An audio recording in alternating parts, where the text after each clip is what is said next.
Hey, everybody. We are live with Hot Jobs today. Is it episode 205? I think it's 5. 206, maybe? I don't know, but it's hard to believe. It's already been 5 or 6 since we had our 200th episode not too long ago. So thanks for joining us, Tara.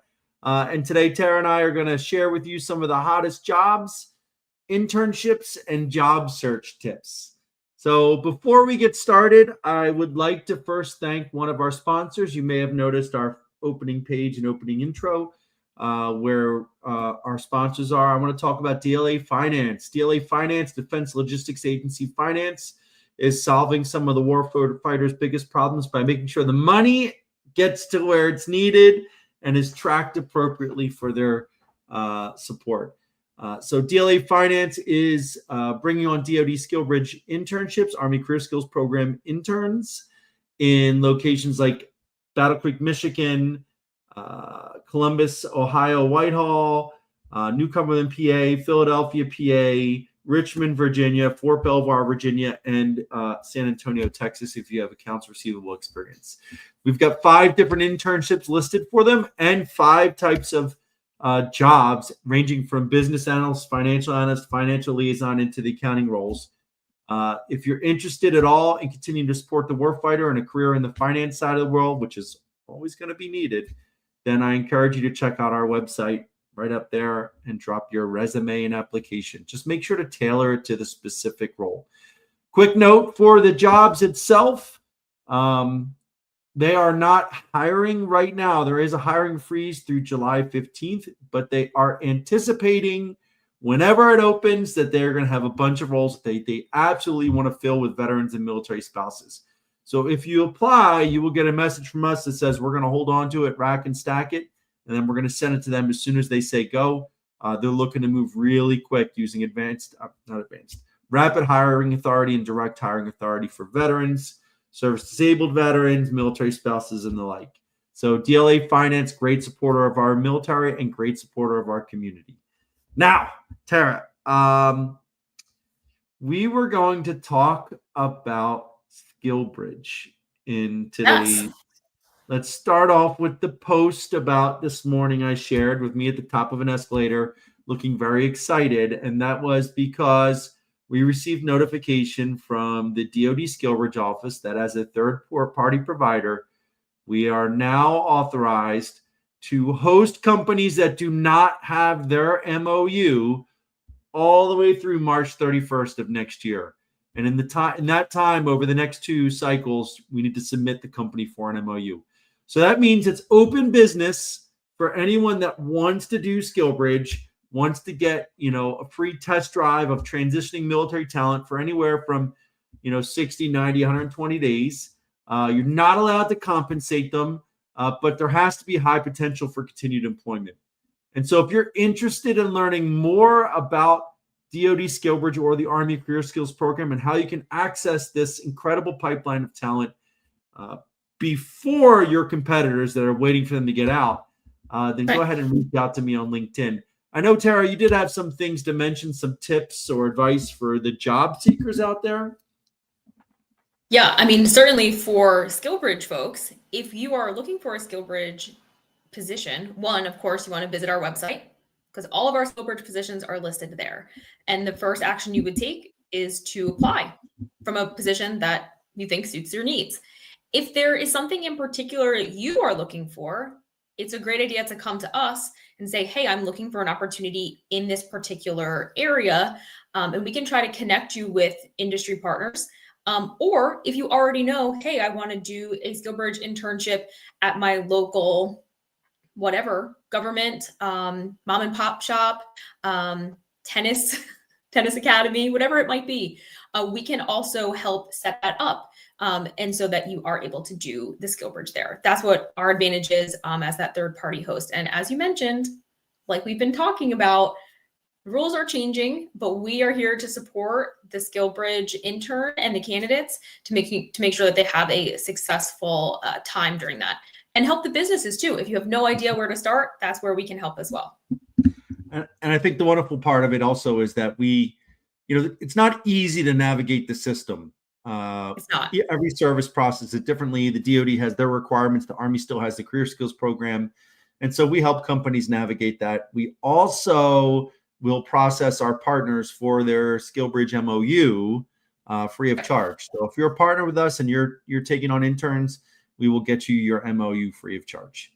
So if you want to learn more, reach out to Tara and I, and we will be happy to explain it, set up a call and talk through it.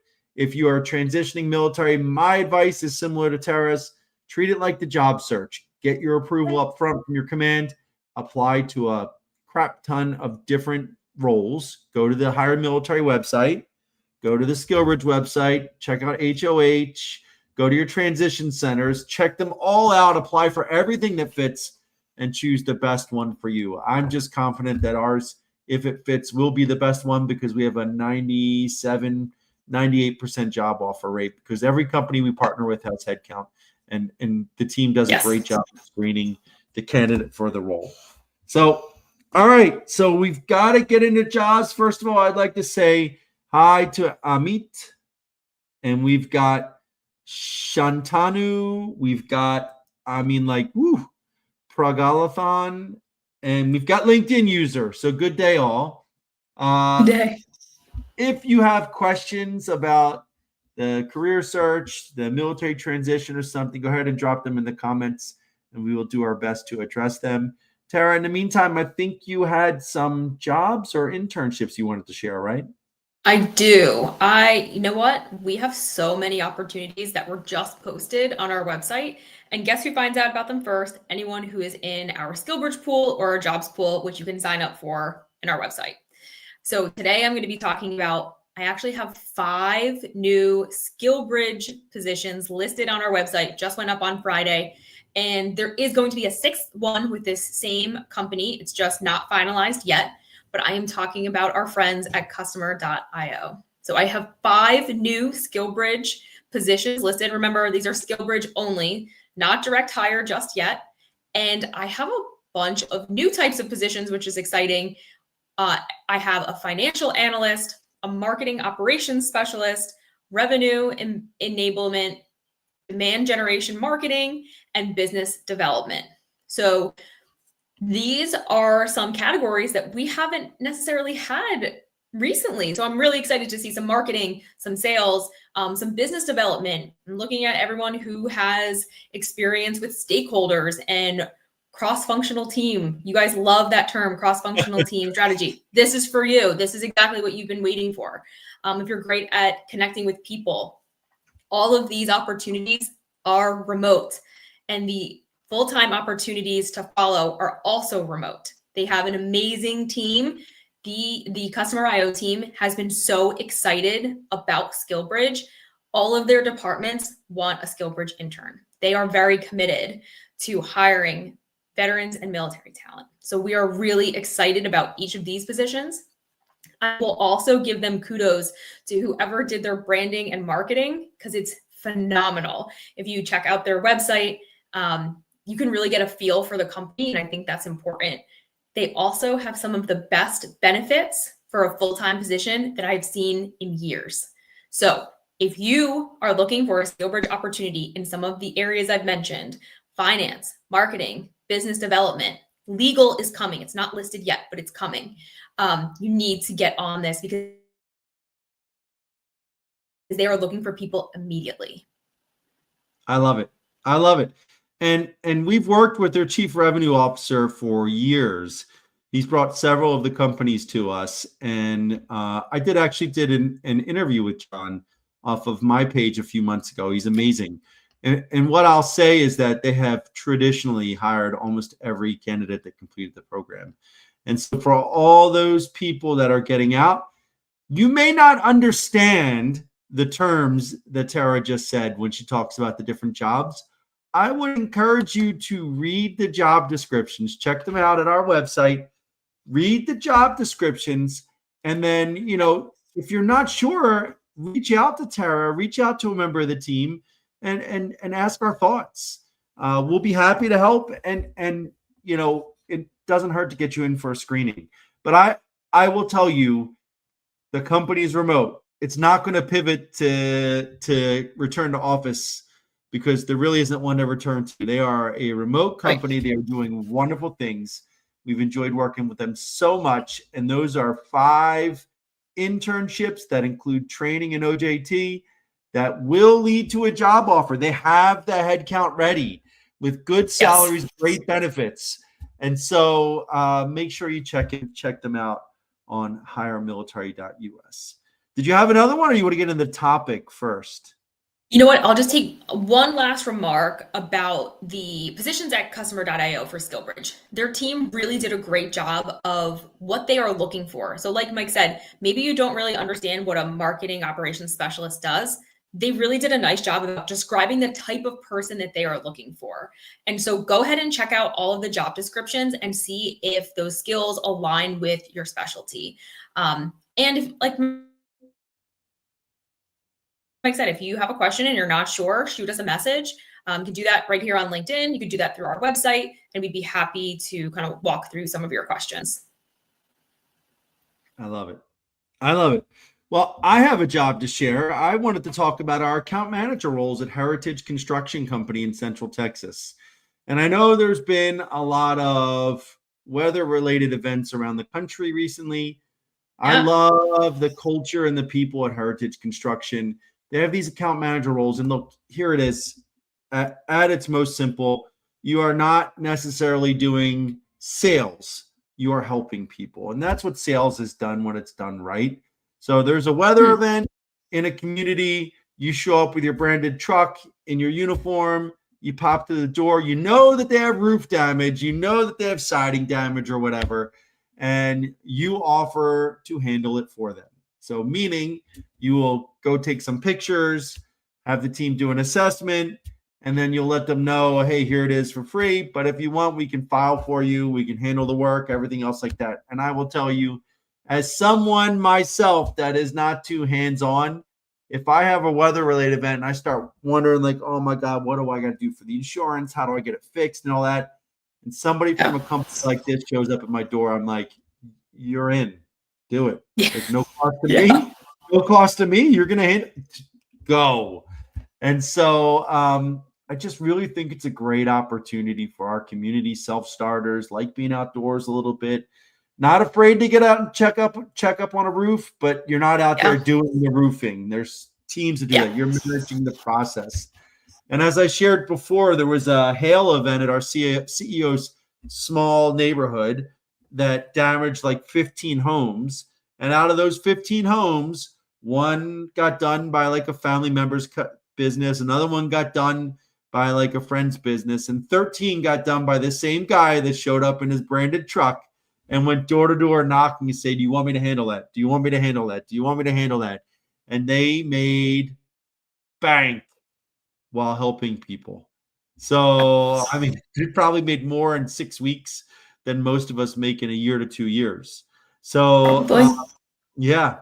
So I would tell you, again, Heritage for direct hire or for internships, check it out on HireMilitary.us. Okay. So we've got one more topic, right? A big one. That's a big one. So that's why I left a little bit of time here. Let me see. We do have Amit saying, do we have jobs in the UK? And we do not. We are US based unless it includes US installations and support to the US community. So even our ones overseas in Somalia, Iraq, and other Ascension Island, Kwajalein are usually requiring US citizens to do it. All right, so now back to the topic at hand. I've posted a couple comics, I call them, but I just use Canva AI to come up with an image that kind of describes the salary negotiation process and the whole concept of who gives the number first when it comes to jobs. You know, like some people believe companies should post every company should post the salary range for every job. And, you know, some believe it's not necessary. Others say, well, then the candidates should be given their salary history. Like there's this back and forth on salary negotiation. And I know that some different states have different laws on asking away or requiring. I'm not here to negotiate or give you my thoughts on all of that. What I want people to understand is that salary negotiation is just that. It's a negotiation. You don't want one side to figure out, walk away saying they won and the other side lost. Like, that is not the solution to long-term employment. What I'll tell people, negotiation is about finding that common ground to where, your experience, your skill set aligns with what they're looking for and market value, meaning what does the company can they really afford to pay for those roles? What are your thoughts on salary negotiation, Tara? I think it's always a little bit tricky. I think, one, there should absolutely be an upfront conversation about salary. I always tell people this is not a volunteer position. We should talk about what you will be compensated. I think people are really hesitant if I'm the interviewee, really hesitant to give what they would desire. They want the company to come to them with a number. And I don't think that there's a hard and fast rule. I think you should do your research on what this position at this level in a similar size company is paid. Yeah. I think you should take into consideration, are you above and beyond the job requirements and description? Are you meeting them? Are you below them? I think you should be honest about maybe where you live in that demographic. Certainly a position in New York City is probably going to pay a bit more based on the cost of living versus somewhere else. And I think that you need to look at the total compensation. So what are the benefits, 401k? What are other things that you could be compensated outside of salary? I love it. My advice is always based off of leverage. So much of what I talk about is perspective, understanding the other side's perspective and motivations. And so for me, the answer as to who has to answer with the number is based on who has leverage. And what I mean by that is, if a company, say a recruiter, calls me and says, hey, we've got a chief growth officer job at a major company, XYZ Corp, that we want you to interview for, right? Would you be interested? I'm going to ask, tell me more about the role. Okay. They'll tell me a little bit. And I'll say, okay, now what is the salary range? They are calling me because they need candidates. So I have the leverage and I need to decide whether it is going to be worth my time to pursue this position, right? Yes, and so if the number is lower than where I am now or not in line with what I feel like the market is, then the answer is going to be no.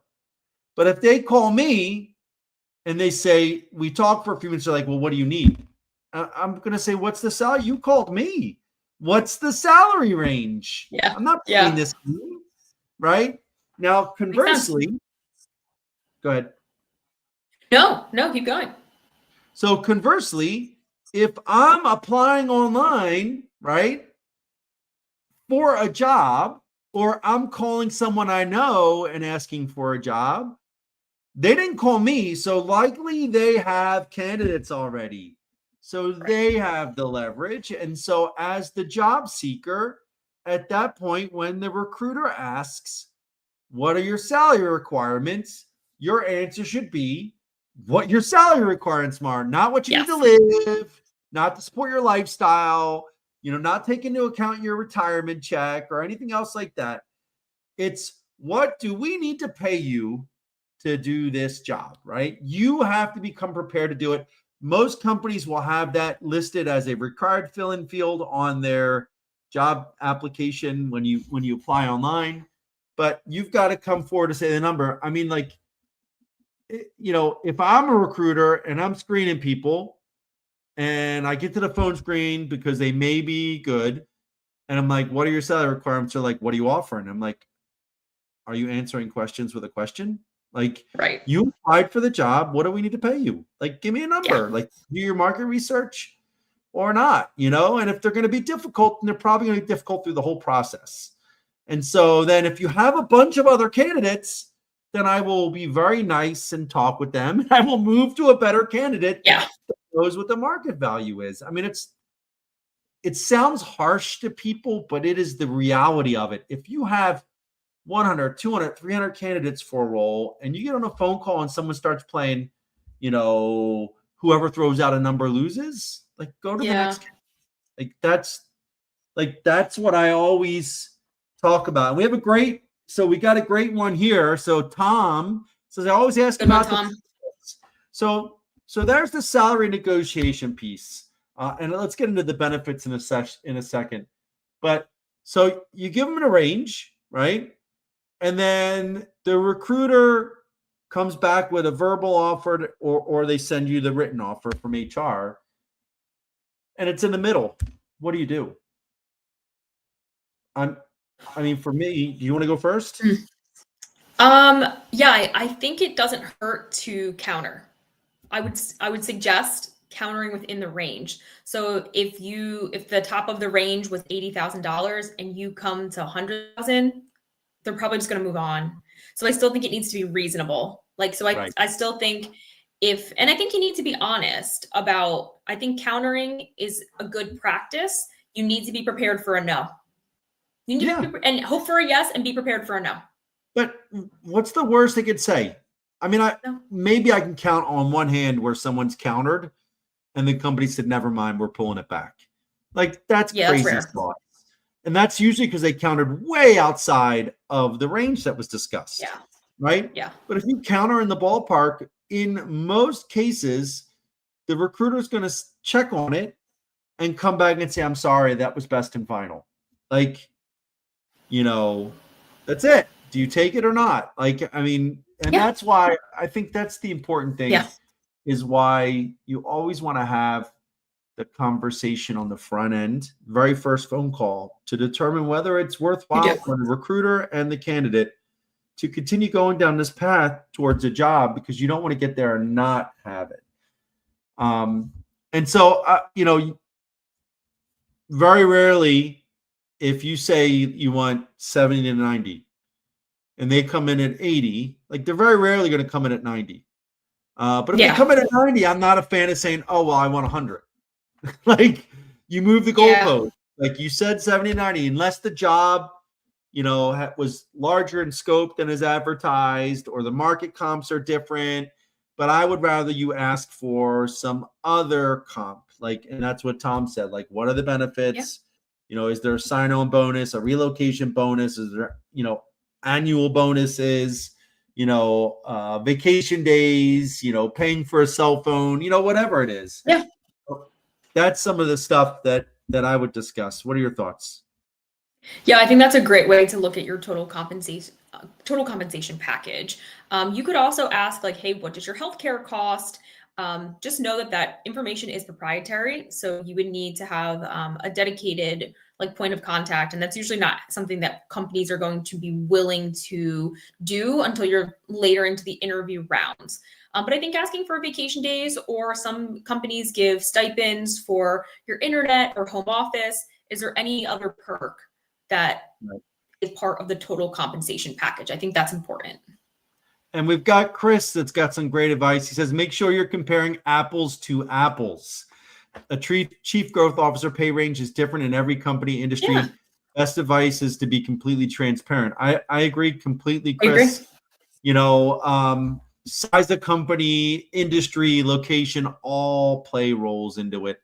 And so absolutely, you got to make sure that you are looking for apples to apples, right? And again, you can do research online. You can look at, ONET. You can do all this stuff. For me, the best is always to find, 3 to 5 people that have been in that role, like that type of role with apples to apples, and ask them not what they make, but like, what's the range you'd be asking for? And it's like zeroing a weapon. You'll get that tight shot group. And, the other piece, and I've got a couple more comments to share, but the other piece I'll share is, and I'd like your thought on this, but if all else fails, ask your recruiter, is it negotiable? Like, do you think there's room?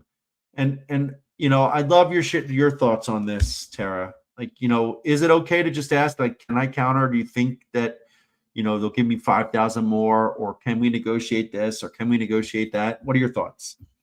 Yeah, I actually think that's a great strategy. I've worked on a couple of different projects where the salary was not negotiable, where it was, this is the salary and I cannot try to negotiate at all.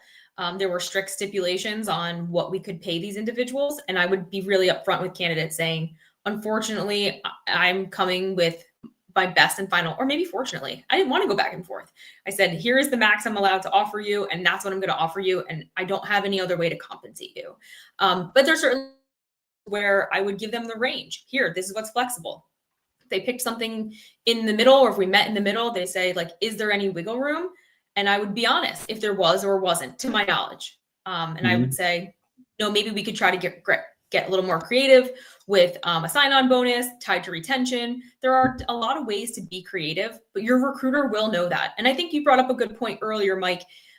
The recruiter doesn't get paid more to give you a lower offer. They're like not making that difference in salary. They are typically compensated by filling the role. So they want you to be successful. Yeah. I feel like there's no like backhand exchange or like card up the sleeve that if we give you a lower offer that they make that's not true at all. So they want the role to be filled with the best qualified candidate who is going to stay in that role to make them look successful as the recruiter. So I think having that upfront conversation is a smart move. And I loved it. When I was at EY, I think one of the metrics the recruiters were evaluated on was close rate. So how many people did you make an offer to and close? And so they were extra motivated to make sure, because to get that, if you think about the amount of time to get that offer through the system, approved, sent out, like they want to make sure that you're maximizing the time on target. And so again, I'm always a big fan about asking the recruiters questions. They want you to be successful. I don't know any situation where a recruiter gets bonused out for lowballing a candidate. And if you ever found it out, look for another job, because that company's not going to be around for that long. Agree. We've got Tom that says, stay away from salary until they show the whole package. I don't know that you can do that, Tom. Like at the end of the day, if a recruiter asks you what your salary requirements are and you're like, talk to me about the whole package, or you avoid it, they're probably not going to continue unless you're the only candidate they have. Am I wrong on that one? Like it's not often like I don't want to talk about that right now type thing. I think it depends on what he means by whole package. If is it just what they're offering? Are you offering medical, dental, vision, 401k? And the management style? I would say, I want to have all the job requirements and my reporting structure maybe before we talk about salary, but I think we're going to have at least start with a range in some of those early interviews. Yeah, I wouldn't forward someone on to a hiring manager without having, and Joe Paschal said this from down in the Huntsville area.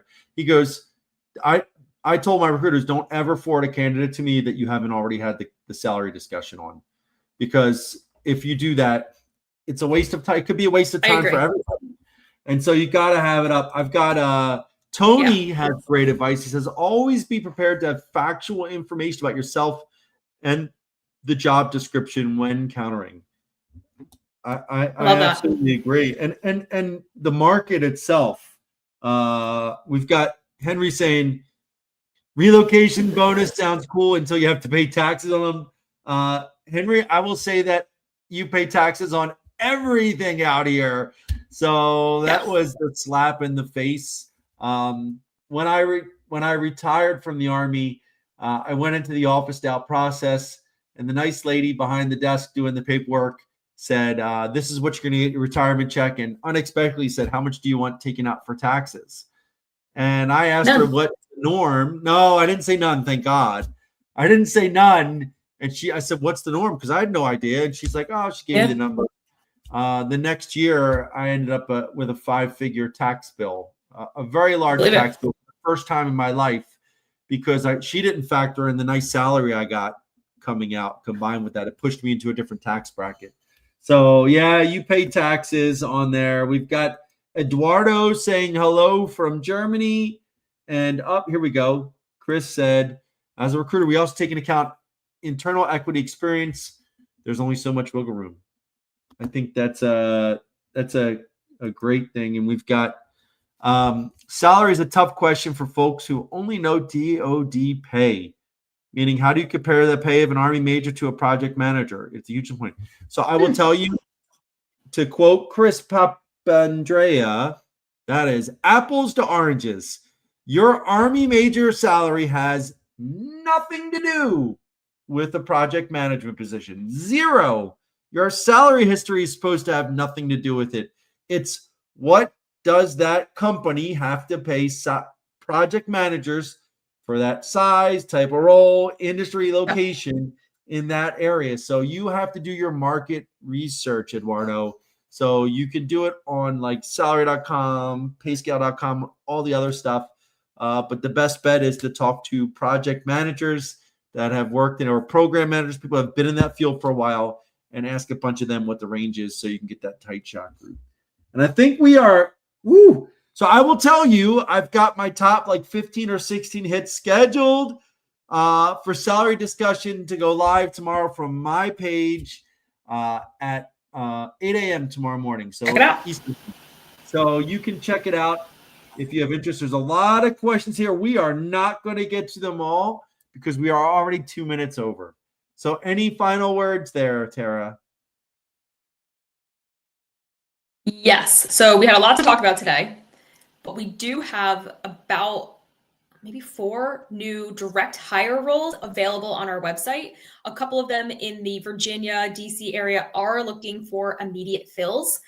So go ahead and check out all of our positions at our website, HireMilitary.us. And remember, signing up for the SkillBridge pool or the jobs pool gets you first access when jobs are posted. I think the other thing is, if you want to see more opportunities, connect with like-minded folks, you need to be following our LinkedIn page, you need to be following Mike and myself. So make sure you do that. That is everyone's homework. She's so much better at this than me. So thank you so much for making that clear. I love it. I have the gift for the gab. You get everything out clearly, concisely, and perfectly. The housekeeping. So, yeah, there you go. Well, thank you, everybody, for joining us today. You'll see me again at 2 p.m. Eastern time this week with a member of the CNC Boiler team for office hours off of my LinkedIn page and the HireMilitary Facebook and YouTube page. I hope to see you then, and we'll see you every Tuesday at 2 p.m. for Hot Jobs. Thanks, everybody. Yeah.